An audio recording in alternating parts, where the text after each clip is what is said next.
Hello everyone, this is Anjali Tyagi and today I am giving you the summary of the chapter The Interview, which has been taken from Flamingo book of class 12th. So first of all, let's know about the author. Christopher Sylvester, who was born in 1959, was a student of history at Peterhouse, Cambridge. He was a reporter for Private Eye for 10 years and has written features for Vanity Fair. The interview is an excerpt taken from his introduction to the Penguin Book of Interviews, an anthology from 1859 to present day. Introduction of the chapter. The interview is an extract from an interview of Umberto Eco. The interviewer is Mukund from the Hindu. Thousands of celebrities have been interviewed over the years. Our most vivid impressions about contemporary celebrities are through interviews. But for some of them, interviews are unwarranted intrusion in their lives. In the second part of the chapter, the interviewer highlights how Umberto Eco considers himself as an academician first and a novelist later on.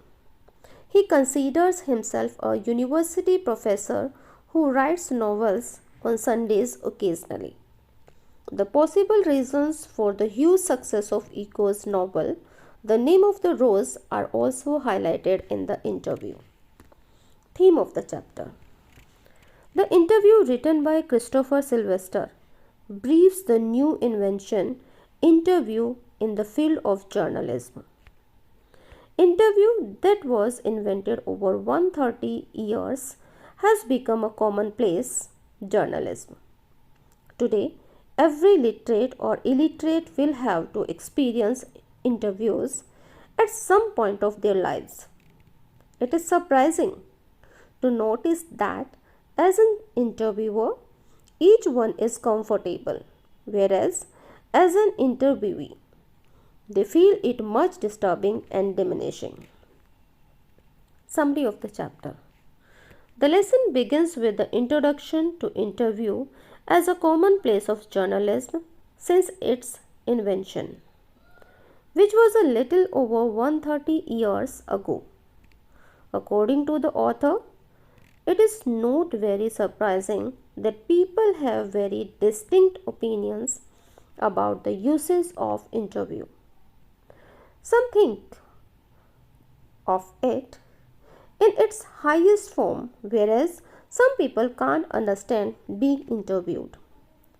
An interview leaves a lasting impression, and according to an old saying, when perceptions are made about a certain person, the original identity of his soul gets stolen.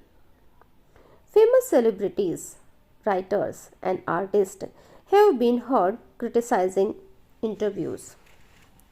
Rudyard Kipling's wife wrote in her diary how their day in Boston was ruined by two reporters.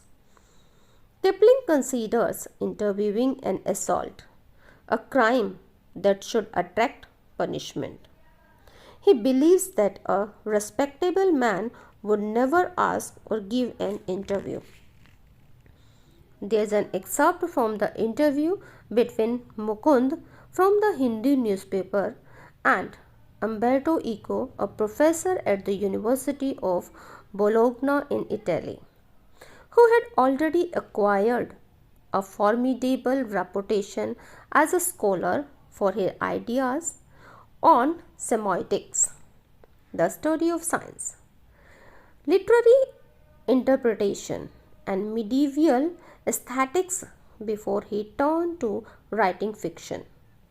The interview revolves around the success of his novel, The Name of the Rose, whose more than 10 million copies were sold in the market. The interviewer begins by asking him how Umberto manages to do so many different things, to which he replies by saying that he is doing the same thing. He further justifies and mentions that his books about children talk about peace and non-violence, which is in the end reflect his interest in philosophy. Umberto identifies himself as an academic scholar who attends academic conferences during the week and writes novels on Sundays. It doesn't bother him that he is identified by others as a novelist and not a scholar, because he knows that it is difficult to reach millions of people with scholarly work. He believes there are empty spaces in one's life, just like there are empty spaces in atoms and the universe. He calls them interstices, and most of his productive work is done during that time. Talking about his novel, he mentions that it is not an easy read. It has a detective aspect to it, along with metaphysics, theology, and medieval history. Also, he believes that had the novel been written 10 years earlier or later, it would have not seen such a huge success. Thus, the reason for his success still remains a mystery. This is all about the chapter. Thank you very much for listening me.